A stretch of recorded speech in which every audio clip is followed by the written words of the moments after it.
আচ্ছা, তোমরা কি জানো বিটিএস মেম্বাররা বিয়ের পর কয়টা বেবি নিতে চায়? তোমরা যদি তাদের ফিউচার ওয়াইফ হতে চাও তাহলে এই ব্যাপারটা তোমাদের অবশ্যই জানার কথা।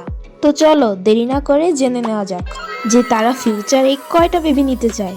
তবে ভিডিওটি শুরু করার আগে তুমি যদি একজন রিয়েল বিটিএস আর্মি হয়ে থাকো তাহলে ভিডিওতে একটি লাইক করে চ্যানেলটিকে সাবস্ক্রাইব করে দাও এবং ফুল স্ক্রিন করে বসে পড়ো। সো নাম্বার 1, জিমিন, মানে আমাদের হাঁসের বাচ্চা।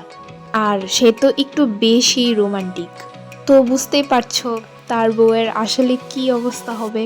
তো আমাদের হাঁসের বাচ্চা জিমিন 5টা বেবি নিতে চায়। নাম্বার 2তে আছে জেহোপ। আমাদের জেহোপ বিয়ের পর মাত্র 2টা বেবি নিতে চায়। নাম্বার 3তে আছে আরএম। তার বাচ্চা কাচ্চা এতটা পছন্দ না, আরএম একটার বেশি বেবি নিবে না, সো তার বউ বেঁচে যাবে। নাম্বার 4এ আছে সুগা।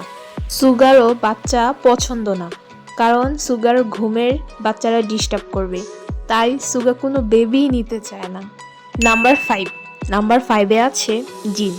সে খুব তাড়াতাড়ি বিয়ে করবে, আর আমাদের ওয়ার্ল্ড হ্যান্ডসাম জিনুর 3টা বেবি নেওয়ার ইচ্ছা আছে। নাম্বার 6এ আছে ভি, মানে বদের হাড্ডি। আমাদের ভি কিন্তু তার বউকে অনেক আদর করবে, আর আমাদের ভি চিন্তা ভাবনা করে রাখছে যে দুজন মিলে একটা ফুটবল টিম বানাবে। সো যারা যারা ভিকে বিয়ে করতে চাও তারা কিন্তু আগে থেকে প্রস্তুতি নিয়ে রেখো। নাম্বার 7, আর আর্মিরা নাম্বার 7এ কে আছে তোমরা তো বুঝতেই পারছো। হ্যাঁ, আমাদের জংকুক। তোমরা তো সবাই জানো জংকুক খুবই রোমান্টিক। আমার তো মনে হয় জংকুক তার বউকে আস্ত রাখবে না, কারণ সে 10টা বেবি নিতে চায়। তো তুমি বিটিএস মেম্বারদের মধ্যে কাকে বিয়ে করতে চাও অবশ্যই কমেন্টে জানিয়ে দিও, আমি সবার কমেন্টে রিপ্লাই দিব। তো আজকের ভিডিও এই পর্যন্তই, দেখা হচ্ছে নেক্সট কোনো ভিডিওতে। ততদিনের সবাই ভালো থেকো, সুস্থ থেকো, আল্লাহ হাফিজ।